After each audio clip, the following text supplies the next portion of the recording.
So obviously we've already got the original AMA from you guys. That's uploaded on our YouTube channel. So if you are listening to this in the future and you want to get a better idea about Obius and everything that it does, that it's going to do, then just simply check out the first AMA that we posted with Phil about Obius. You can find it on the channel, and that will cover everything in detail. Today, we're going to talk a bit more specifically about what you've been up to over the last sort of 5 to 6 weeks, new partnerships, and your pre-sale. So if you want a bit more of a breakdown about the actual project itself in detail, please go and listen to the other AMA. But for now, Phil, I think it'd be great if let's sort of get straight to the point and speak about what it is that you've got going on, because I know you're eager to sort of give the information to the community about what's going to be happening over the next sort of 4 to 6 to 7, 8 weeks. So let's sort of start off with, because I know you've made some beneficial partnerships. So over the last couple of weeks, what's really changed for you? What have you added to the project, and what's the main sort of developments partnership wise? And just really start us off with the hottest topics that you have been covering over the last couple of weeks. Yeah, totally. So I think the first really great point was like the partnership that we are an official provider of BioFi. And yeah, this is a very huge announcement, I think, when it comes to also first, of course, spreading awareness for the whole project, and also for the possibilities for like the, let's say, traditional market. The Web2 market also is an important point, because yeah, when it comes to, for example, BioFi, they are, I would say, the perfect example of what companies are out there that, for example, combine Web2 and Web3 components. So they have their own native token, and they have their own ecosystem of providers, that they have their NFTs, also with the Ethos metaverse, which is close to them.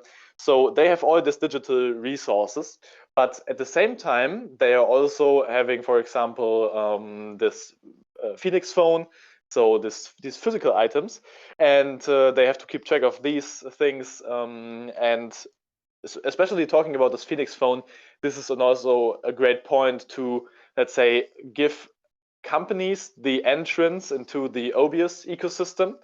And like you can also find in our white paper, specifically when we talk about these the mobile scanner, the scanner nodes. And when we just provide Obius as a mobile application on these smartphones, then basically, beside from being a normal node in the BioFi ecosystem that every phone is, also it is a node in your company, for example, when you are keeping track of these resources. So this is a very huge point, in my opinion, and a very good key to other markets, alone from like the, let's say, BioFi ecosystem, and that they provide this. And beside this, of course, we will be using this biometric verifications for our software, so that you can, let's say, first keep track of which user currently puts in which value and which data. And also, beside from this, you can have it as some kind of security measurement, because when you, for example, are going to create an invoice that is like $100, then okay, this is totally no problem, and nearly everyone can do this. But when it comes to these larger sums, for example, if you want to create an invoice above $100,000, for example, then you could just change the settings so that then the user have to verificate themselves with their biometrics. So basically, it's another layer of security that you can add to the software and the system, and yeah, just make your software more secure in general. And I think this is the first huge point, and the first great partnership news we had like in the last few weeks.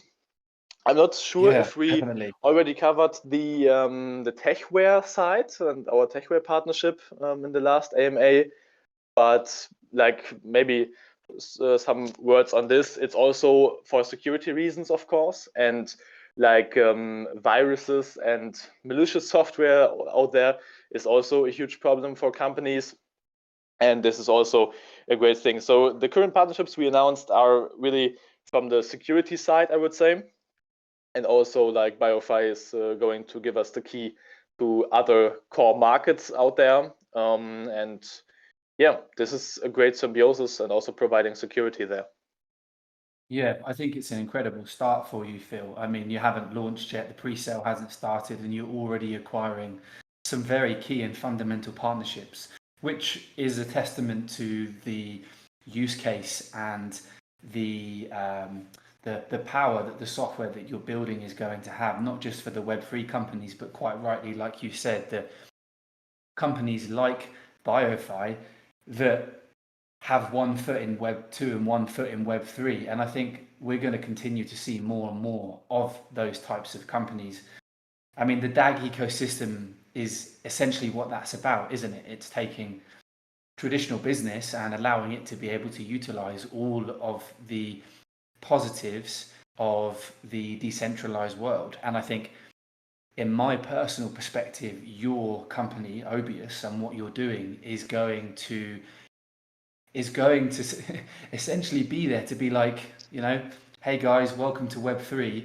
We have a far superior ERP software product that is going to be able to do everything that your current one does, but much better, and essentially hold your hand into managing all of your Web3 processes. So I think it's a very strong start for you, and I can see quite clearly sort of moving forward how your technology is going to be adopted. And that's one of your sort of goals, isn't it? You're looking to really work with companies that are also building on the hypergraph. Is that right? Yeah, of course, we are very close to these sort of companies that are building on the hypergraph, and it's because or due to the low way to these companies. Of course, this will be the first market we will be serving, and like you said, there are many companies that are waiting to come on the hypergraph, and yeah, they all have resources they need to manage. And I think who could solve this better than Obius and, let's say, a software that is also running on the same native network they will be using. So this is a great entry point. And yeah, I see that Constellation is building the foundation of onboarding other Web2 and Web3 companies, other projects that maybe are not satisfied with their current network, that maybe need more. They're hungry for more bandwidth, for example. And this can be only provided by Constellation. I'm very impressed, for example, how fast the transaction currently go. So maybe some people know that I also run a node on the mainnet currently. And when I shifted the collateral for the node, it was like instant there. So it's very impressive. And yeah, I think this is the future, like I mentioned. Yeah. And we also posted on Twitter a campaign called Projects on Mainnet, where the project CEOs and teams are, let's say, providing their opinion and basically say why they are using Hypergraph. You can already see this on our Obius Twitter channel. And I think these let's say, are the real reason why Constellation and the whole mainnet 2.0 is so great, because there are so many businesses that are covered by this, and yeah, it's just impressive. Yeah, definitely. I think everybody listening to this is largely of the same opinion about the hypergraph and its capabilities to reshape the future of decentralization as we know it. So I'm extremely excited. Now, I wanted to ask you, Phil, from a business perspective, somebody that's working with Constellation and is going to be building and launching a state channel, what sort of, like, are you able to share any sort of information on how things have moved since the rollout of mainnet 2.0 in terms of state channels coming live? Has anything progressed on that front? Like, are things beginning to go into motion for projects like yourself to be able to start getting things onto a state channel and to start building that out? So yeah, this is a very interesting question, and I think the Ben Jorgensen covered this in one hypergraph hour, where he described it as currently the mainnet, of course, is live and running, and everyone can feel this. But there are the companies are not on the same level of, let's say, readiness when it comes to how they can build the state channel. So some companies need more help, some companies does not. So I think currently Alchemy and Genico are very, very ready to come onto this, and they don't need so much help from Constellation itself. And it's always a process. And in the end, maybe when we look in like 1 or 2 years, then we have a fully, how he described it, baked system where you can just plug in literally everything. And if you want to do this currently, you would have to put a bit more effort into this. And so my insights are, let's say, limited to what is going on the mainnet and on the testnet. This is, I would say, I'm very impressed how the mainnet 2.0 release worked, because there was no downtime ever, there was no delay or stuff with, for example, node versioning, because then you have to upgrade your node. And of course, in the first time, there are some smaller minor changes that you have to do on your node. But I think in the last 5 days or so, there was no problem, and the node is just running, and you don't have to do anything with it. And when it comes to the state channel side, of course, this is a very interesting point, and I don't have any specific insights that are not public or whatever. And I'm also very excited for the launch of Alchemy. I think this is the first state channel that will be going live from this. So I don't know more than the, let's say, average person on this, but I highly think that it's going to be Alchemy and or Genico who will be the first one to discover this. Also, I think Cyberlead is very ready. I think this will be really proof how the system works, and this will bring the attention on the network. Also it's of course an important thing for our MVP, how we can utilize the technology, then we can go from there. But I think we will see that the system or the software itself will be more and more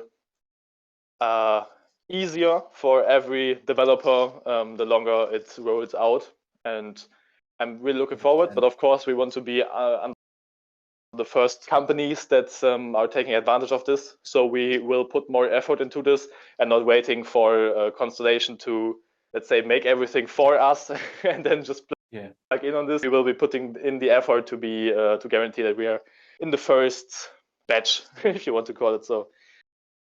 Yeah, for sure. No, I think you said it well. Like, I'm very eager to see the launch of the first state channel. I also believe that it will likely be Alchemy or Genico, and I think the launch of that, like from your perspective, obviously you're not going to be the first one, but that's going to provide you with a lot of valuable data to see it actually working and how it's functioning under the sort of load that you're going to be expecting as well, and seeing how a state channel like Alchemy is managing and running on the hypergraph. So I think, like, for them, having the first mover advantage always has its positives and negatives, because essentially they're a guinea pig as well. But I think once the first state channel goes live and we really truly see the power of the hypergraph, it's going to provide huge awareness to the ecosystem, which ultimately is going to benefit every single state channel like yourself as well. Exactly. So really looking forward to Alchemy launching, and like you said, there are upsides and downsides for being the first one, but I'm sure this will work great for Alchemy. And I think also with like the Christmas business that is starting soon, I think this could also benefit Alchemy very well. Yeah, definitely.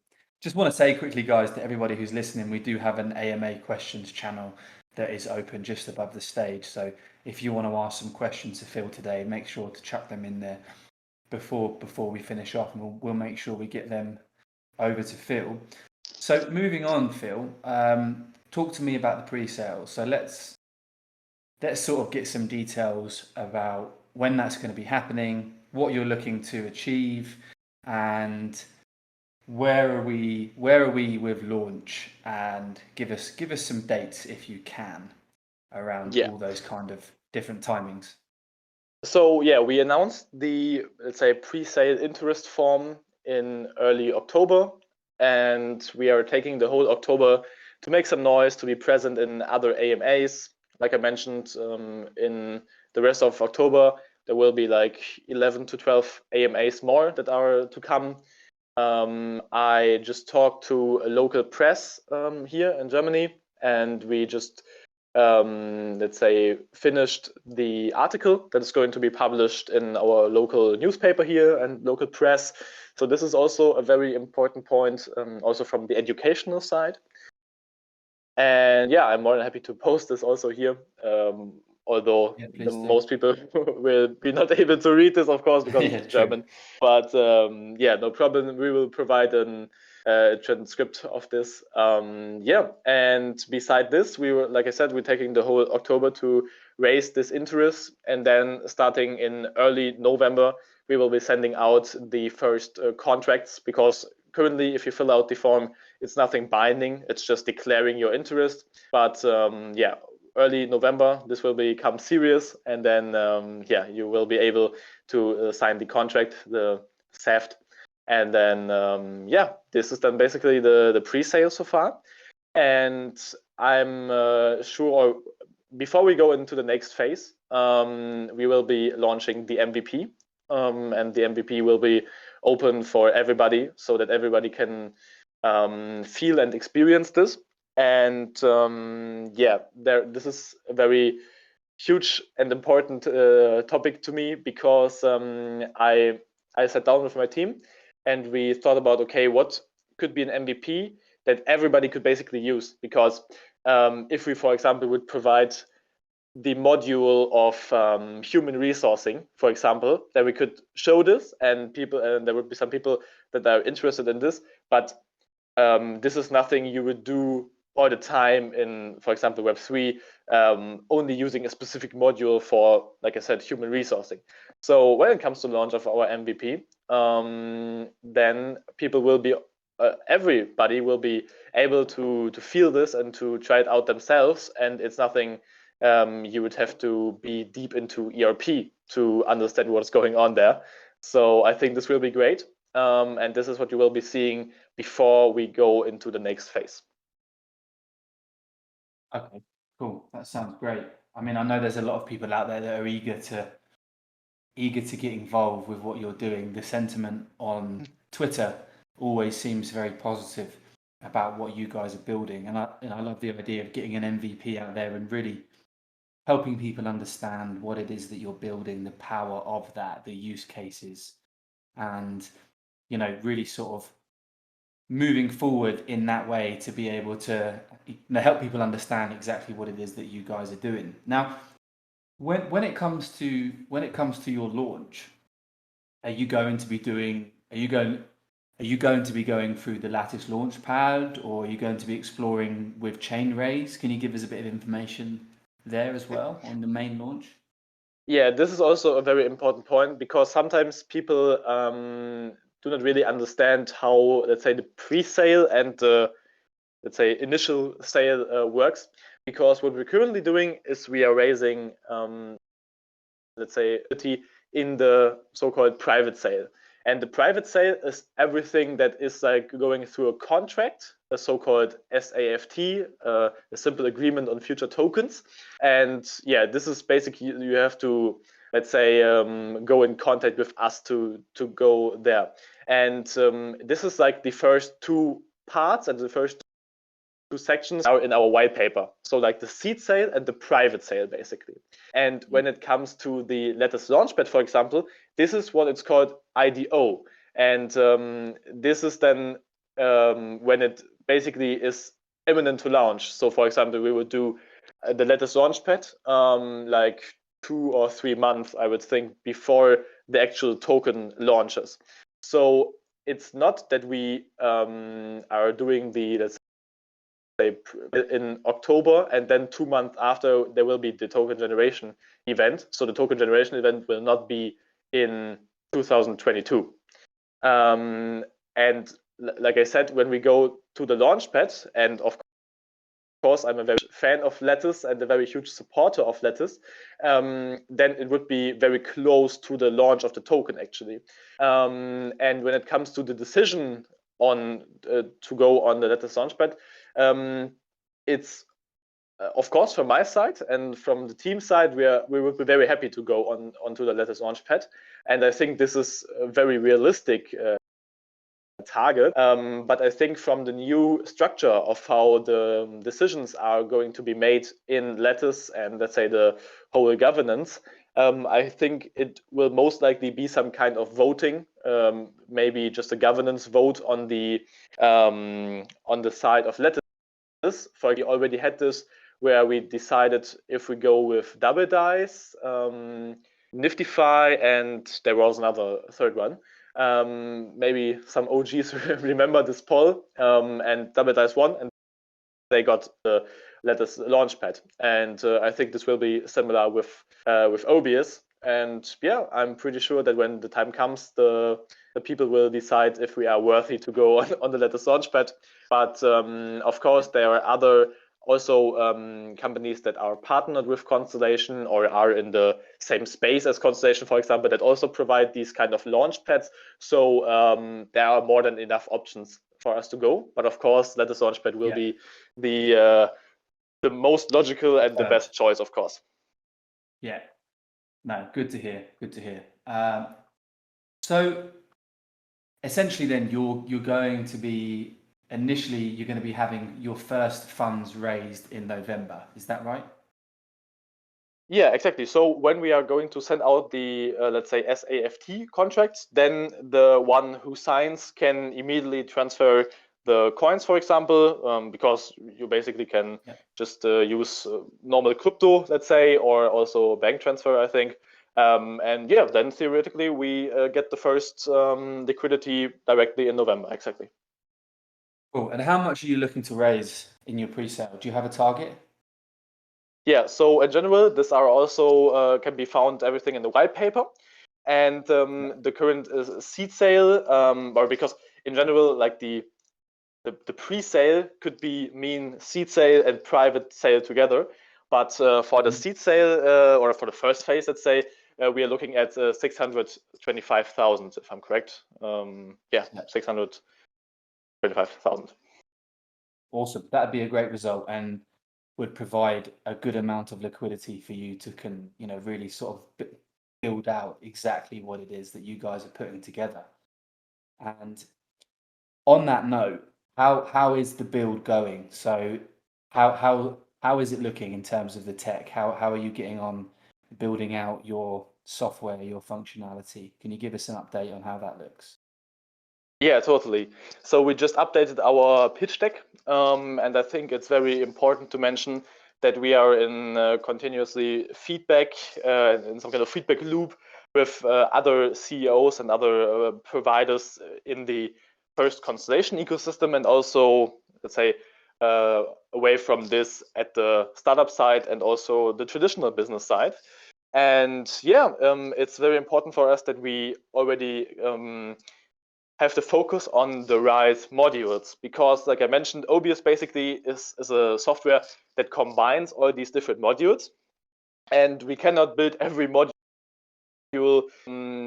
directly because there are modules that are more important and other ones less important, of course. And I think we decided on the right modules already. For example, the digital warehouse, basically managing the digital resources.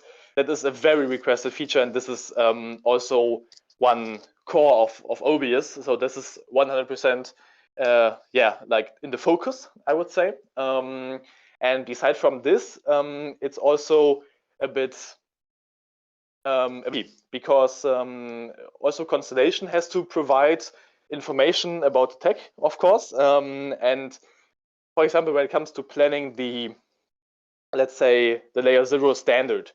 There's currently no document out yet, which could define this. And so currently it's like also from a general blockchain angle, if you want to call it so. But I would say everything is going very fine.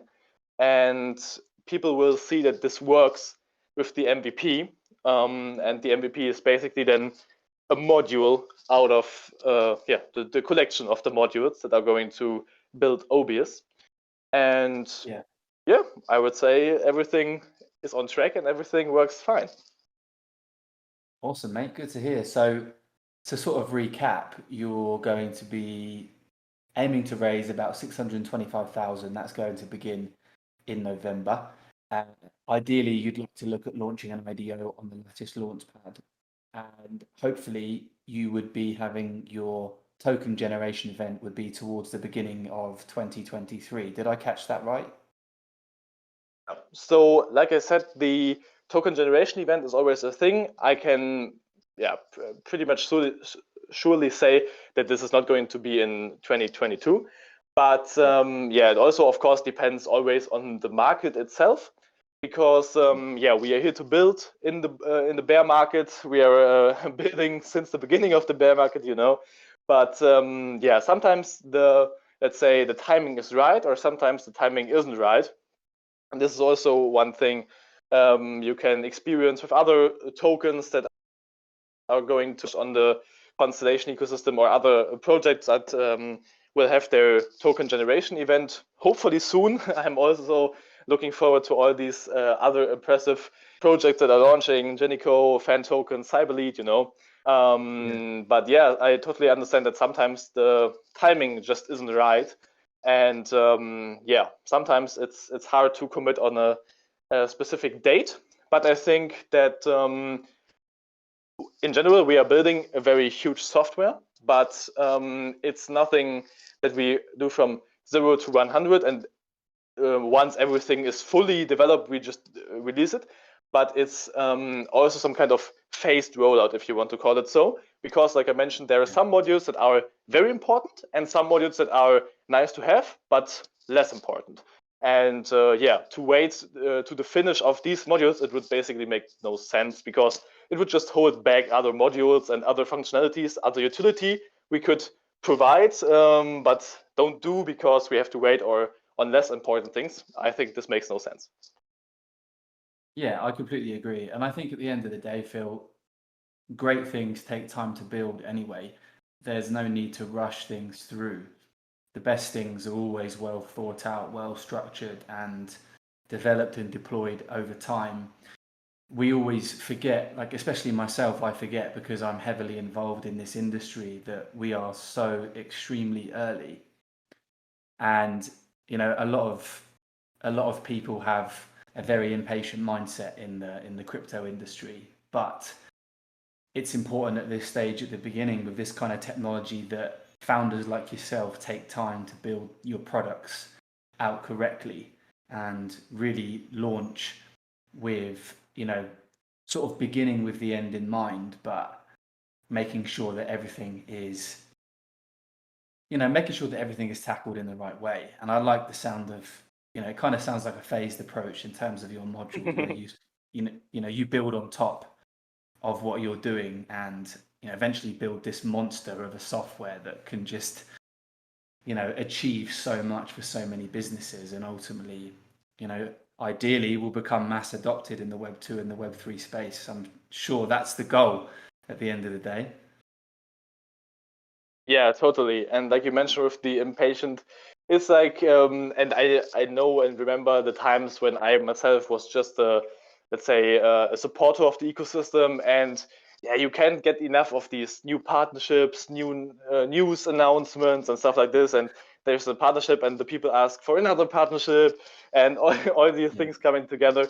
And I think that of course it's very important to keep up this pressure, because it's not only like pressure, but it's also Yeah, it's engagement, and the supporters and the followers of the project that are they are hyped and want to see new things happen, and I totally understand this, and this is why we want to be as transparent as possible and also answer these questions. But also it could sometimes take away a bit of the, let's say, surprising effect if you just tell everybody everything.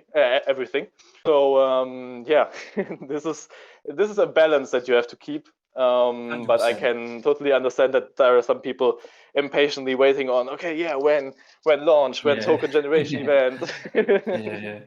Well, everybody wants. I mean, we've been in the bear market for almost a year, and everybody's Yeah. just so ready for some green candles and some positivity, you know. So we all want to make money, but at the end of the day, if you've been in the space long enough, and I can talk from my own personal experience that the real, the best gains and your biggest wins when it comes to investing in this space will come through investing in projects that take time to build and build something with true utility and true value. And you have to be able to find that value before it's realized, place your bets, and be happy to sit there on your hands through the ups and the downs and wait for things to improve. Because eventually, at the end of the day, if you're making the right investment decisions, you will be rewarded in the end. And looking at what you guys are building, you're at such an early stage. You haven't even done your pre-sale yet, and people who get involved in that pre-sale are going to be getting in at the grassroots of such an exciting new project.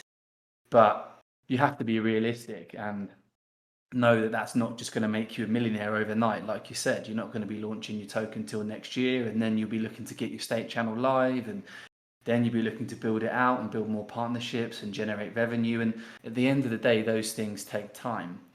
So the best, this isn't financial advice, but the best investment decisions that you can make is finding that real value very early on, placing your bets, and having the conviction to ride the ups and the downs and the potential delays that happen with building out a project. And I'm sure you agree with me there, Phil, because you sound like you've had your own experience in this space. And for people that are listening to this, having the opportunity to get involved with a project like yourselves in the pre-sale is an extremely valuable opportunity. But at the same time, you shouldn't be expecting that to 100x your portfolio overnight. It's a long-term vision. Yeah, exactly. And like I said, I worked both sides. I also, for example, watched the Alchemy launch back in the days. I staked my LTX back in the days for Alchemy, for example. And at this point, I wasn't close to being accepted at the flight program V2 and yeah, being as involved as I'm currently now. And yeah, so I know both sides. And of course, everyone wants everything quick. And I also count myself to these people back in the days. But yeah, when you know the other side, it's also, yeah, okay, give these people some time. And in the end, like you said, it's incredibly early for some projects, and sometimes these projects are even ahead of their time, so much that they don't get the yeah, let's say the attention that they would deserve. And sometimes some news, for example, are just get 10 likes on Twitter, but this could be the partnerships of the future sometimes. So yeah, there are many projects, and I also know, of course, some other projects from the flight program B2, for example, and I think they are all doing incredible stuff. And yeah, there's nothing bad into, let's say, diversifying into these early stage projects. And nobody can guarantee for the success of every single one.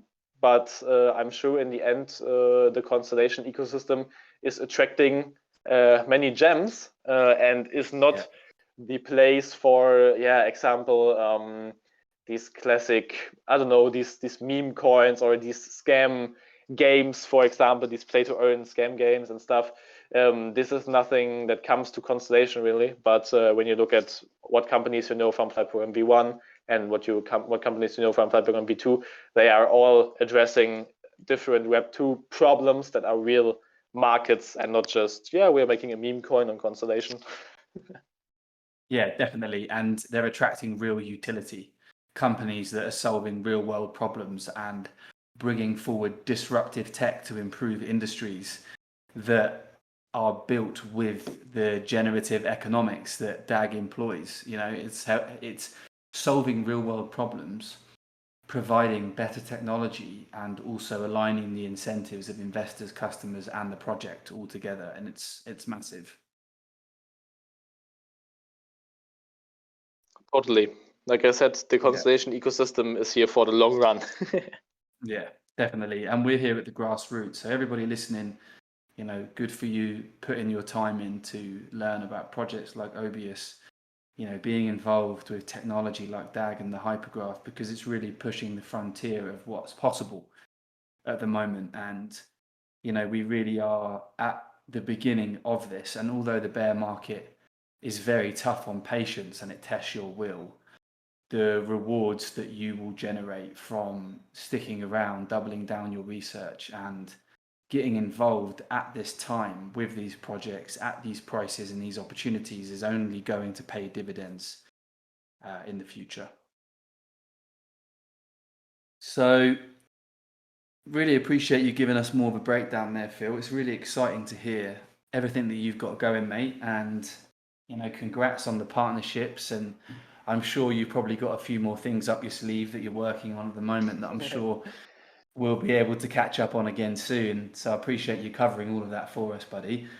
We do have a question from somebody in the community, so I'll just jump over to that, and then yeah, you can let us know if you've got anything else you want to talk about, and then we can let you crack on with your evening, mate. Really appreciate your time. Sure. So question here, a bit more of a sort of generic question about the project is, how will you leverage the hypergraph for the ERP solution? So I think, you know, what's the hypergraph really going to bring for your ERP solution? Yeah. So I think the best topic, or there are some multiple topics, and I think we also described this back in the first AMA, for example. Yeah. You're also launching a video that explains exactly this a bit more detailed. But the first thing you could think of, for example, is the server landscape and the server structure itself. So currently, you can, for example, have everything stored locally in your local database. For example, the consulting company I worked for many years did this. They had their, let's say, servers in their basement, basically. Also, there are other things like having this stored in a cloud, which is basically the server from somebody else's company.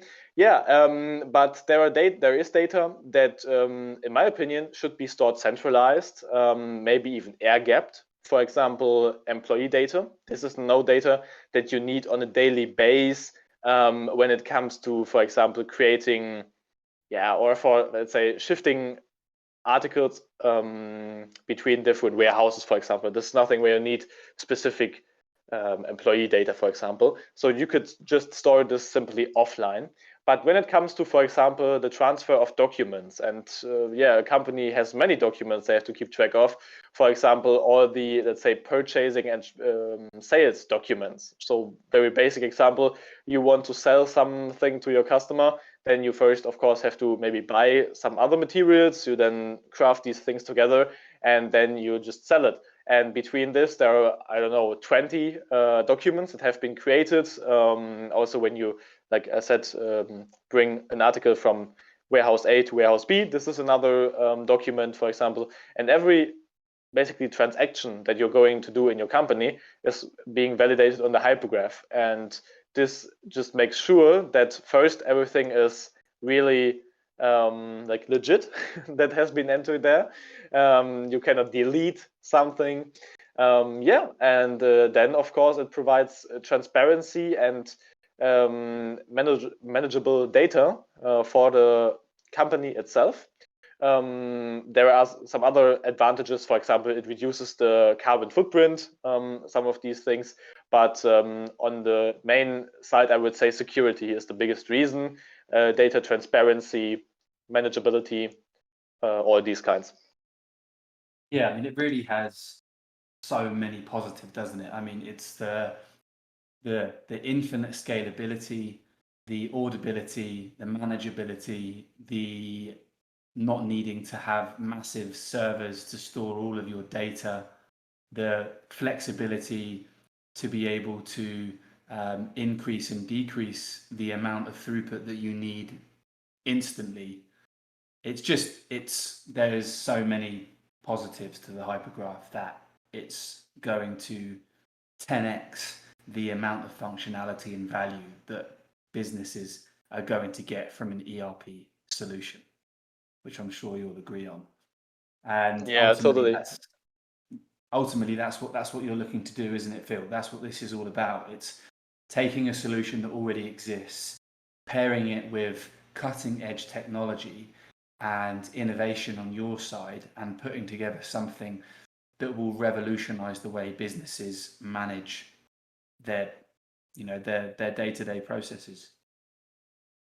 Yeah, exactly. And I really like the, let's say, the question, what role the hypergraph plays, because there are other projects out there, not specifically in the hypergraph space, but I would say in the general blockchain, that just put, let's say, blockchain or DLT in their name, and it's just a buzzword. It's just to hype people up, and it's like, okay, we're doing this and that on the blockchain, and everyone's excited, but basically this has no real sense. So we did a whole session back in the days in the flight program about such a graphic where there's let's say, the flow of the decisions, and in the end there is, let's say, an answer: do you need a blockchain or do you don't need a blockchain? And I think you should go through this kind of graphic with every protocol, or maybe every project you want to get involved with and invest in, because then you can really decide, okay, is it really needed that they go on the hypergraph or on blockchain in general? Because sometimes it's just not very needed, and sometimes it's maybe needed, but sometimes it's not needed that they do their own token, because some other projects could also utilize just the DAG token sometimes, and it's not very necessary that you build out your own token on this. Yeah, well said. And I think that it's very clear in your case, Phil, that what you're building on the hypergraph is extremely relevant, and isn't really what you're building isn't possible without the hypergraph. Would you agree to that statement? Yeah, totally. So I really love the idea of this feeless transaction, because it highly benefits in the end everybody, but of course the businesses extremely. And without the zero fees, it's just not possible to guarantee such a automated workflow that is like where it doesn't matter how many transactions you really push, because on other networks, let's say the fee makes sure to push the wanted behavior that you don't make as much transactions as you could, because you can do one transaction, but you can also do 10 on the hypergraph, and it doesn't matter from like the financial side. So it's really nice that we have the let's say freedom to just make everything a transaction and validate everything, because otherwise we would have to pack things together, and this would just not let's say help us in our workflow, and like this would not push the wanted behavior. Maybe a small thing, I also had a discussion some days ago with someone in the Telegram chat talking about burning, for example, the DAG token. And I was because he said if you are burning tokens, then the price appreciates. And I totally understand what he means, but it's the tokenomics are always designed about what behavior you want to push, of course, and what you want to benefit. And with Constellation doing, let's say, infinite transaction, there is no need to burn the token, because this would not push the wanted behavior. Because if you would get punished in a way for these transactions, then we would just reduce the amount of transaction we would do, but this would not benefit the overall adoption in our software, because we then would have to drop some features that we would do on the hypergraph and that we will be doing on the hypergraph. Yeah, I agree, and I like that different approach, because essentially what DAG is doing different to everything else is the DAG token. It's tokenized bandwidth. It is the throughput of the hypergraph. So it has that inherent utility that it is essential for every single tiny moving part that runs on the hypergraph is in need of DAG. DAG is required for that. So the incentive to acquire DAG, stake DAG, lock it up, take it out of circulating supply and utilize it is huge. And as more and more companies like yourself, Phil, launch on the hypergraph and gain adoption in the real world and bring in traditional business users that then get involved in the ecosystem and purchase your token and then decide they want to get hold of the DAG token and also stake that. It's how I see it going down is the DAG token becoming a very scarce token, and I feel like one day we're just going to wake up and all of a sudden it's going to absolutely kick off, and everything that's been building over the last 18 months with DAG, and probably it's going to take a bit more time, of course, and I think everybody that's heavily involved in the ecosystem is aware of that. But I feel like at one point it's just going to click, and because of the inherent utility built into the DAG token and the the generatively economic model that is within that reaches out to all of the projects such as yourself, it's going to create exponential growth. So I'm on the same page as you, and I'm excited to see the different path that the DAG token takes to really see what that inherent utility does when it, when you see how that equates to the value it brings to investors and everybody that's involved in the ecosystem. Yeah, 100%. I'm the same opinion, and like you said, it's just not very sustainable. For example, in every bull market, the price of every token just goes up, I don't know, 5x, 10x, whatever, and then it comes back down. But like you mentioned, there will be one day where we wake up and there are businesses that want to go on the hypergraph and want to build their state channel. They want to get some nodes for their cluster, and someday it will be very rare. And this is the time where then, let's say, the price speculation will becoming the price reality when it comes to companies paying very much money for these state channels. Yeah, 100%. Cool. So last question, Phil, and then we'll let you crack on with your day, mate. What data stacks most interest you? Is that something you can answer regarding the project? Can you please repeat this? The question says, what data stacks most interest you? I don't know whether that means what sort of what you're most excited to integrate with in terms of current data stacks that already exist to leverage growth or functionality in your project. I'm not sure if I've got that right. If you ask that question, elaborate for us if you can. I think that's what it might mean. Yeah, totally. So I think when it comes to, let's say, the traditional standards that have already been established, there are many APIs and many standards that we also have to, let's say, be at least convertible in, so that companies that are currently using, and for example, there is one standard which is called XLM, and it's basically just very similar to, for example, HTML in some kind, but you can just have these tags that are opened, and you can just structure, for example, every document with this, and you could break down an invoice, for example, in the structure, and you can just read it in. And this is, of course, one standard we have to support, because when you want to adopt companies that are currently using any sort of ERP, then they will most likely have, for example, these files. And when we come to them and say, okay, it's fine, but you have to adopt our standard, and you can basically delete all the other files, then they won't just go into our software and wouldn't even look into this, because then they would have to, let's say, kick everything they've done in the last 5 years in the trash. So of course, we have to be very compliant with current standards and establish our own when it comes to, let's say, acting on the hypergraph itself. And yeah, we will be just adding metadata on top of these existing standards, and then we can say, yeah, just convert your files you currently have into our new standard, new great protocol, I would say. And then yeah, these companies have a very huge standard of resource transfer, I would say. That's great. Awesome. I really appreciate you clearing that up for us, Phil.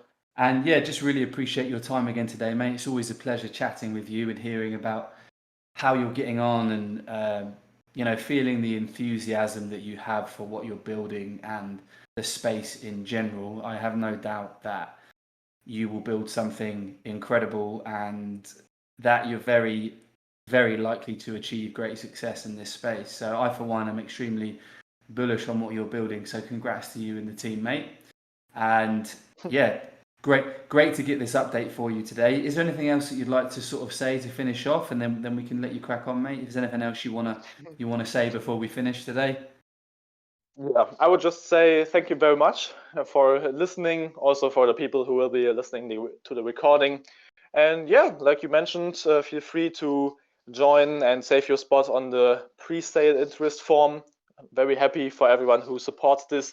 Yeah, from this side, also from like providing their experience. I get many DMs with like their experience in the European market, some problems that they see that they also want to have solved and see solved. So yeah, very happy. And in general, we are very reachable on Twitter and Telegram. So if you have anything you want to say, and also of course in this Discord here, in the DAG and DeFi Discord, in our Obius channel, we are very and more than happy to come and go into discussion about certain things. And yeah, just very thankful for all the support. Great stuff, man. When we've got the recording of the AMA, what I'll do is I'll post an announcement with the recording. I'll also put in there the pre-sale form as well, just to remind everybody of what's going on. I'm sure there's a lot of people that are eager and keen to get involved, so I'll make sure to chuck that in the announcements. But yeah, other than that, Phil, really appreciate your time today, buddy. Good luck with the build and everything that goes on. Make sure you stay in contact. I'm happy to share any content that you've got building up to your pre-sale, and yeah, I wish you nothing but the best. Thank you very much. Have a great day, everybody. No worries. Thanks for joining, everyone. We really appreciate you listening today. Enjoy the rest of your weekend, and we'll catch up with you soon.